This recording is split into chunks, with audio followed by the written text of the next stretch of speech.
Perseteruan Demian dan Kikusumo masih belum usai, meskipun tak sedikit orang yang bertanya apa pangkal mulanya dan mengapa perseteruan ini tak kunjung tuntas. Pada awalnya Demian melontarkan sebuah cuitan di Twitter tentang pengalamannya berobat alternatif dan mengatakan semua pengobatan alternatif spiritual adalah bohong. Kikusumo yang merupakan salah satu praktisi di bidang tersebut merasa tersinggung. Meski Demian tidak menyebut secara spesifik, namun Kikusumo merasa dirinya ikut terbawa karena menganggap Demian sudah melecehkan profesinya. Permasalahan meluas hingga aksi saling ejek di media Twitter. Kikusumo mengolok jargon Demian yang selalu mengatakan sempurna di setiap akhir pertunjukannya. Sulap biasa kok dibilang sempurna. Begitulah celotehannya tanpa merujuk pada akun Demian. Merasa terusik dengan komentar pedas tersebut, Demian kembali melempar balasan dengan mengatakan gaya rambut Kikusumo yang cukup nyentrik disebut sebagai gaya rambut nanas. Perseteruan ini kian memanas, apalagi setelah Kikusumo menantang Demian untuk bertemu langsung secara jantan. Dengan nekat, Kikusumo pun akhirnya mendatangi apartemen milik Demian, namun kenyataannya mantan suami Yulia Rahman itu tidak ada di sana, melainkan tengah berada di Bali. Hal itu semakin membuat kesal Kikusumo karena ia tak bisa bertemu langsung dengan Demian. Perseteruan semakin memanas, adu argumen antara Kikusumo dan Demian semakin berkepanjangan terjadi di media infotainment.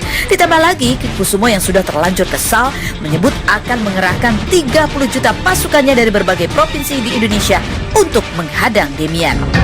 Benarkah nyali Demian sempat menciut ketika mendengar Kikusumo akan menghadangnya dengan 30 juta pasukan? Lalu benarkah semenjak Demian dan Sarah melakukan klarifikasi, Sarah yang diketahui memiliki indera keenam acap kali mendapat serangan non-fisik ke arahnya? Benarkah jika serangan itu berasal dari sosok Kikusumo? Lalu bagaimana dengan tanggapan Demian yang menyebut jika ia lebih baik duel daripada permasalahan ini masuk ke ranah kepolisian? Bagaimanakah akhir perseteruan ahli magis dan ahli magic ini? Apakah mungkin mereka akan adu kejantanan? Saksikan hanya di Rumpi Knows. Oke, nah sekarang kita mau tanya lagi, diurut lagi kronologisnya ya. Di Twitter itu Demian mengatakan apa sih pengobatan alternatif gitu ya. Kamu sebetulnya lagi berobat apa sih? Bukan. Kenapa kamu bisa, itu awal mulanya Twitter itu kenapa? Jadi gini, kira-kira sekitar berapa tahun yang lalu ya, lumayan lama juga sih. Jadi waktu baru awal-awal masuk TV, itu dari keluarga besar, bukan saya loh, bukan aku gitu kan, keluarga besar ngajakin pengobatan tradisional, pengobatan alternatif. Terus akhirnya kita berangkatlah ke satu tempat itu, terus saya ikut. Pertama datang, saya melihat ada yang aneh. Apa yang aneh? Pokoknya pertama masih saya belum ngasih tahu dulu nih. Ada yang aneh, jadi kayaknya ada yang aneh, ada yang ganjal nih. Terus datang yang kedua, saya ikut lagi. Jadi dia harus suruh bawa telur. Kita suruh bawa telur sendiri di rumah 3. Kemudian telurnya itu dibawa ke dalam, ditulis kayak ayat-ayat apa nggak tahu bahasa Arab. Terus udah gitu dibawa lagi keluar, terus dideketin ke tangan bagian yang sakit. Nanti begitu dibuka, telurnya ada hitam-hitamnya. Oh gitu.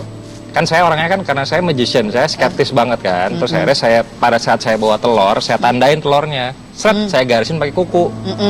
Begitu pada saat dibawa masuk, pas dibawa keluar, telur yang saya garisin udah nggak ada. So I assume it was a trick. Itu trik, karena saya pun bisa masukin koin ke dalam telur pun bisa. Kayak gitu juga kamu ya? Enggak, maksudnya intinya gini. Kamu bisa masukin koin ke dalam telur? Koin salah kebalik. Iya, benar kan, koin ke dalam telur kamu bisa masukin. Bisa. Kamu bisa masukin rambut ke dalam telur? Bisa. Kamu harus contohin ya, ada beli telur, tolong beli telur. Rambut saya tolong dimasukin ke dalam. Saya pengen tahu gitu, kok bisa? Basically ingin ngebuka masyarakat, mata masyarakat, jangan sampai ada oknum-oknum yang mengatasnamakan sulap dan bilang dirinya paranormal. Itu yang makanya saya bikin hashtag magic bukan klinik. Karena jangan sampai ada pesulap di luar sana yang punya skill sulap mengatasnamakan paranormal. Akhirnya orang dapat keuntungan. Jadi misalkan dibohongin nih karena dia pengen sehat, dibohongin, wah digini-gini. Padahal itu sulap sebetulnya. It's a trick, bukan kemampuan yang dimiliki seperti itu. Nah, tapi sebetulnya kalau menurut kamu nih, kata-kata mana dari Twitter kamu sih sebetulnya menyinggung Kikusumo? Saya juga bertanya hal yang sama. Kenapa tiba-tiba pas lagi saya nge-tweet magic bukan klinik, terus tiba-tiba langsung ada seruan Twitter dari teman-teman saya bilang katanya, oh ada yang tersinggung tuh. Coba ada Twitternya bunyinya apa? Demian mengatakan bahwa ada sebutan